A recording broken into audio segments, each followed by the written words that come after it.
عندي نخلة عاوز اطلعها يا رسول الله. فالحبيب المصطفى صلى الله عليه وسلم قال له هتقطعها ليه؟ قال له ما نستفيدش منها بحاجة. قال له طب انا الرسول وانا الضامن يديني النخلة دي ونهديك مكانها نخلة في الجنة. قال له يا رسول الله حين النهارده مولد بكره انا فين والجنة فين؟ أنا فين والجنة فين؟ يحسب الموت بعيدا ونراه قريبا. هو مفكر الموت بعيد والجنة بعيد والنار بعيد، ما يعرفش اللي هو في لحظة يا إما يكون في الجنة يا إما يكون في النار ساعة أول منزلة في القبر. صليت على الحبيب المصطفى ساعة ما الواحد بينزل القبر بيقول أنا جنة هنا، ربنا بيقول إيه؟ بقول رب اشفعوني انا جيت هنا الساعه عشان ما نطلعش من الموال بتاع الزكاه. فقال له الحبيب المصطفى صلى الله عليه وسلم اهدني هذه النخله وهنديك مكانها نخله في الجنه. تعال شوف بقى الصحابه اللي تربوا على سنه الحبيب المصطفى صلى الله عليه وسلم، رجال صدقوا ما عهد الله عليهم، فمنهم من قضى نحبه ومنهم من ينتصر وما بدلوا تبديلا.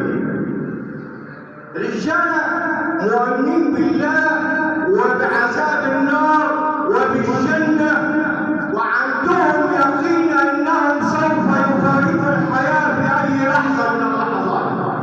فقال له اعطني هذه النخلة وخذ بستان به 600 نخلة. لا شوف القلب السابق، شوف العالم اللي بايع الدنيا، شوف العالم اللي بايع الدنيا بالآخرة.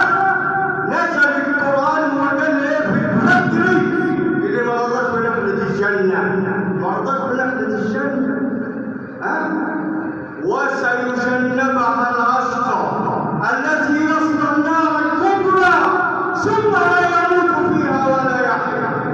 وقال ايه سيدنا عثمان اللي هو اداله 600 نخله الزكى بيهم قد افلح من تزكى وذكر اسم ربه فصلى بل تؤثرون الحياه الدنيا والاخره خير وابقى ان هذا لفي الصحف الاولى صحف ابراهيم وموسى.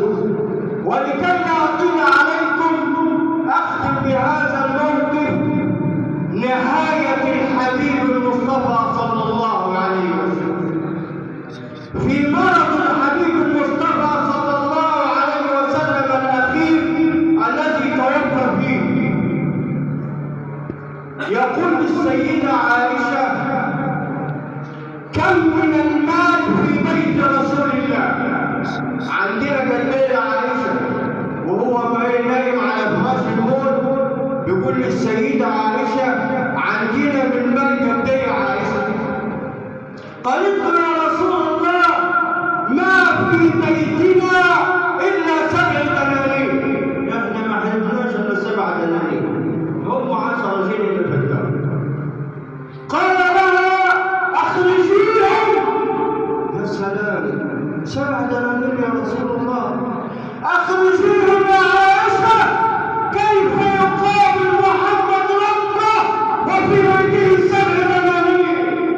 احباب رسول الله الموال والله العظيم كبير، ولكن يهدى الله من يشاء ويضل من يشاء. ونختم لكم ان تغتنموا ما بقي من رمضان. انتوا ختمتم ولا لسه القران؟ ختمتم ولا لسه؟ خلي بالك مش هيحس بالعيد وسعاده العيد وفرحه العيد الذي عنده مال، لا، اللي هيحس بفرحه العيد الذي ختم القران وصلى بالليل والناس